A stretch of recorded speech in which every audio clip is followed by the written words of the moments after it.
Sa second part ng aking kwento tungkol sa Scout Ranger Class 121-1995 test mission, nagmula kami noon sa Villamor Air Base sa Pasay City.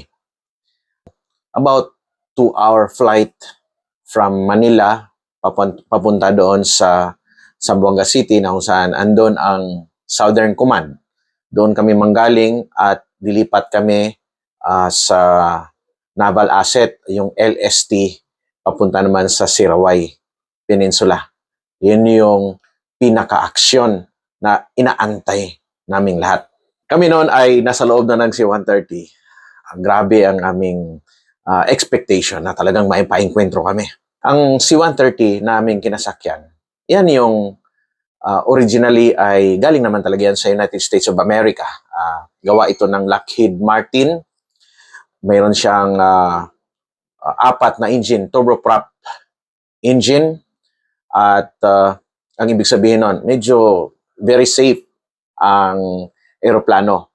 Kaya niyan magkarga ng about 19,000 kilograms na kung saan ay pwede mong ilagay sa pallet yung mga amo, iba pang mga gamit, sasakyan, and then yung mga tao. Ang problema lang dyan ay walang maupuan. Meron minsan may limited na mga seats, kaya ang diskarte namin dyan, doon ka sa bandang huli para may maupuan ka diyon sa ramp. Kasi yung ramp na yon, pag sara nun, pwede kang umupo doon sa likod. Isang tip ko para sa mga sumasakay sa C-130, natutunan ko to nung kadete pa ako dahil mayroon bad experience dyan. Yung lamon ng kung ano-ano, kain ng napakaraming pagkain bago sumakay. At pagdating doon, kung nasira ang iyong tiyan, walang toilet ang C-130. Ang ibig sabihin nun, mapahiya ka sa lahat ng tao. Baka ikaw ay mapadumi sa sarili mong pantalon o kaya ikaw ay mapilitan na magbukas ng amukan o yung lagayan ng bala at doon ka mag-toilet. Sa awan ng Panginoon, wala namang nangyari sa aming klase na nagkaroon ng problema sa tiyan. Pagdating namin sa Zamboanga City, doon sa Edwin Andrews Air Force Base, no? Ito ay sa Zamboanga City. Sinalubong na kami ng mga truck na siyang maghakot naman sa amin pansamantala doon sa aming tutulugan sa loob ng Southern Command Armed Forces of the Philippines. So, nung hinakot na kami, papunta na doon, may nilagay sa amin, matandaan ko yung may gym. In-arrange namin ang lahat ng kagamitan, nag-assign kami ng tagabantay and matik. Merong mga tasan na magbili ng mga supplies, lalo na't nag-aantay pa kami sa schedule ng LST ng Philippine Navy. So, kinuha namin ang pagkakataon na yon para makagala sa city. Para sa akin, nakapunta na ako dyan, pero hanggang sa airport lang ako. So, practically, ay yun ang first time ko na ma-discover ko ang Zamboanga City na nababasa ko lamang at minsan napapanood ko lamang sa mga balita.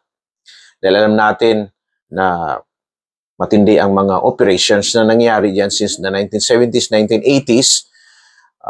Dyan sumikat ang kataga na marami pang Ilocano sa Luzon at yung mga nauna na mga campaigns noon ay talagang marami ang mga casualties sa campaign against the Moro insurgents dyan sa Southern Mindanao.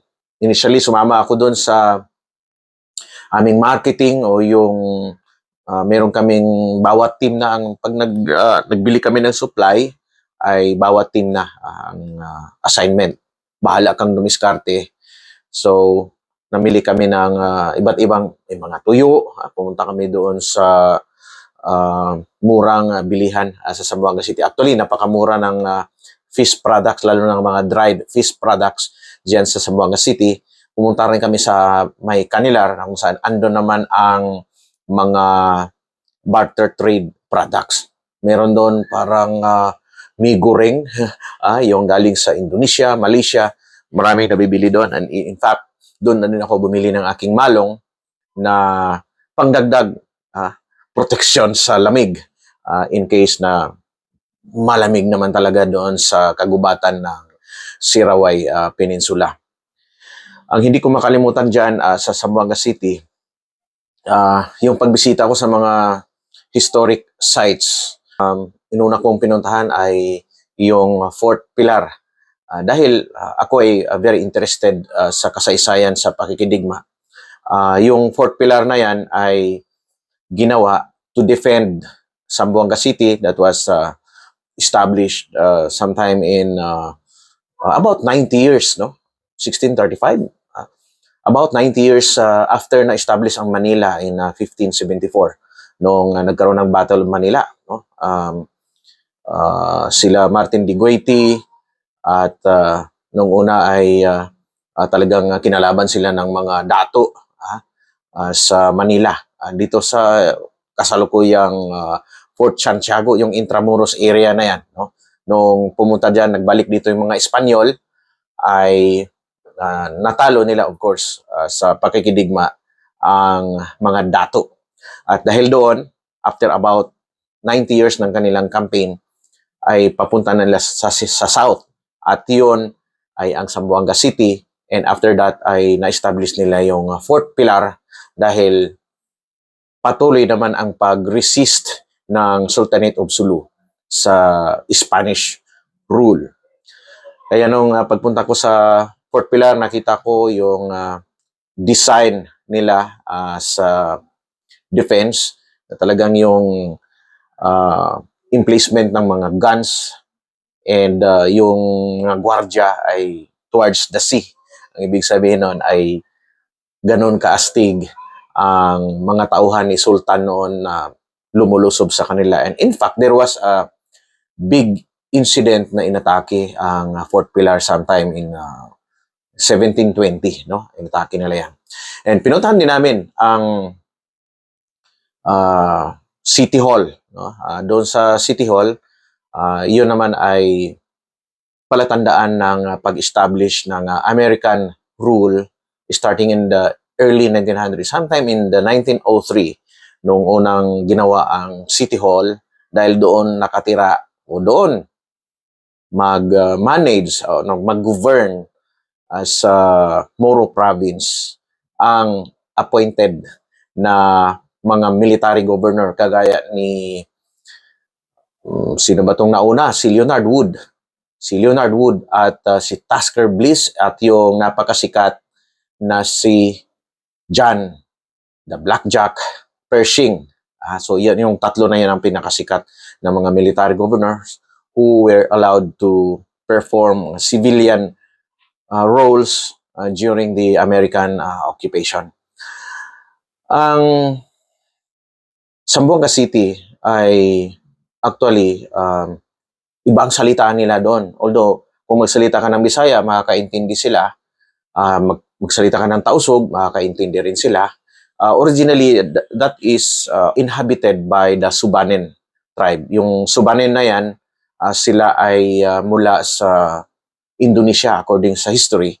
Sila dyan, nag-establish sila ng settlements, but with the arrival of the Muslims at na Islamize ang ilan sa mga katutubo sa Pilipinas, no? At lalo na yung mga Tausug, nung sila ay na-Islamize sometime in the 1400s, ay na-displace itong Subanen tribe. So, painland sila ng painland. Parehas ang kwento nila sa mga Aita dito naman sa Central Luzon and even the tribal people kagaya ng mga Dumagat, mga Ati, Panay Island, at iba pang mga tribal people. So, painland sila ng painland. Just like the Subanen. Kaya makita natin ngayon, instead na ang Zamboanga City ay Subanen-dominated city, yan ay naging Chabacano-dominated city. And sila lang kakaiba na mayroong salita na ganun Chabacano na may halo na of course ang Chabacano ay mayroong Spanish, majority ay Spanish, mayroong halo na Ilocano, may halo na Bisaya at kung ano-ano pa. At ang dahilan diyan ay yung mixed ng mga workers na ginamit sa pag establish ng Fort Pilar iba't ibang mga workers yun. Mayroon pang Peruvian, Spanish, mayroong taga Panay, mayroong taga Cavite. Yan yung mga nagsama-sama at as a result, naghalo-halo ang kanilang salita. Wala yata silang, ano nun, wala silang interpreter. So, for some reason, siguro sign language ang una nilang ginawa hanggang sa nagkaintindihan na sila, gumamit sila ng sarili nilang wika na pinagsama-sama. So, yun yung Creole o Chabacano na kilala natin ngayon. Kaya natuto rin ako sa panahon na yun ng chinga, chinga, chinga, bunana, Keryo contigo. Yan ang mga una mong inaaral pag mapunta ka sa isang lugar. So, na-enjoy namin ang Zamboanga City. It was my first time to interact with Chabacano people.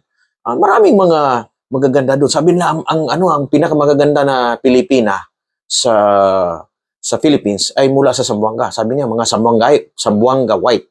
Yan yung mga magaganda.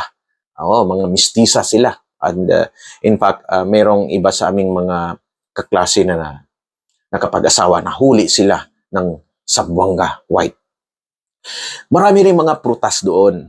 At dahil ang mga classmate ko sa aking team particularly ay mga baguhan sa lugar, mga Ilocano. Ilocano karamihan sa kanila, isa lang Bisaya. Yung isang taga Iloilo ko, isa lang yung aking kasama. Dalawa kami Bisaya sa team. All others, si Ranger Balacano, Ranger Milio, ay mga mga Ilocano. And it was the first time na nakakita sila ng durian. Ako, bilang taga Bukidnon, kabisado ko na yung durian. Paborito ko yan. So nakita ko yung durian, sabi ko, okay, ako taya, kain tayo ng durian, let us make it as a challenge. Parang yung mga Pilipino nagmamayabang sa balot na hindi kayang kainin ng mga foreigner. So ako, bilang Bisaya, ay sinubukan ko kung sino sa kanila ang kaya masikmura ang durian. So nagbukas na kami ng durian, ganyan. So, sabi ko, libre ko mura lang naman, mag 15 pesos yata anong durian during that time. So nagbili ako ng ilang piraso. Siyempre na-enjoy ko yung durian. Pinakita ko sa this is how to eat durian. So sila nagtakip-takip pa sila ng ilong, ganyan. Takip-takip sila ng ilong, tikip-tikip sila ng ganyan, konti-konti. Sabi ko, huwag kayo maarte, parang hindi kayo mga ranger. Kainin nyo with gusto, ganito, ganita, ganyan. So, napilitan naman silang kumain, pero alam mo na parang talagang napilitan lang itong mga kasama ko, silang Ranger Milio at si Ranger Balacano na kumain sila. Pero naubos namin, no? Although napilitan lang, pero naubos. Ako rin ang nakaubos sa karamihan doon. And pagpunta namin balik namin sa Southcom, nagluto-luto kami doon, nagkilaw-kilaw kami dahil napakamura, and then nag-antay pa rin kami doon sa coming ng schedule namin ng LST. Sa sunod na araw, pinatawag naman kami ng aming mista. Maalala ko noon ay si Lieutenant Junior Grade June Bulor ng Philippine Navy. At sabi niya, mayroon daw siyang pabaon sa amin. So pinuntahan namin sa kanyang barko, pinagmamalaki niya. First time ko yun makasakay nung barko niya. Nakalimutan ko anong pangalan ng barko ng aking mista. Saludo kami doon, pasok doon. And jaran! Ang kanyang ibinigay sa amin, napakaraming dilata na mula sa Malaysia. Yung mga dilata, mayroon mga noodles, mayroon pang mga iskag, ang pangalan ng mga yon. At dahil doon, salampak, talagang ginampak namin ang aming backpack, punong-puno ng supply, na kapag buhatin mo, magkandakuba ka na. Pero, tiniis namin, sabi ko, tiniisin natin kasi pagdating sa bundok, baka puro pako at mga labong na lang yung kakainin natin doon. Yung masasarap na sardinas, masasarap na dilata, may mga konbi, paunin natin, isalaksak natin, tiisin natin. Malakas naman tayo. So, talagang dala-dala namin yung binigay ni Lieutenant Junior Grade June Bulor. At malaki ang impact ng pagdala namin na mabigat na yon. Nung kami ay hakutin na papunta Sirawai Peninsula. Alamin ninyo sa next part ng aking kwento, ano ang naging epekto? Merong positibo, merong negatibo na sumalubong sa amin nung pag-land namin doon mismo sa aming LDLC, Line of Departure, Line of Contact, sa Sirawai Peninsula, na kung saan doon nag-aantay ang mga kaaway sa pamumuno ni Commander Aguila at Commander Bangga. Abangan niyo sa sunod ang aming actual na operations na magsimula doon sa pagbaba namin sa barko at pagpunta namin sa lupa ng Sirawai. Huwag kalimutan na i-push ang like, subscribe, at share para maraming makapanood at makakuha ng mga lessons mula dito sa aking video. Kita-kita sa sunod, part 3, operations laban sa attackers ng April 1995.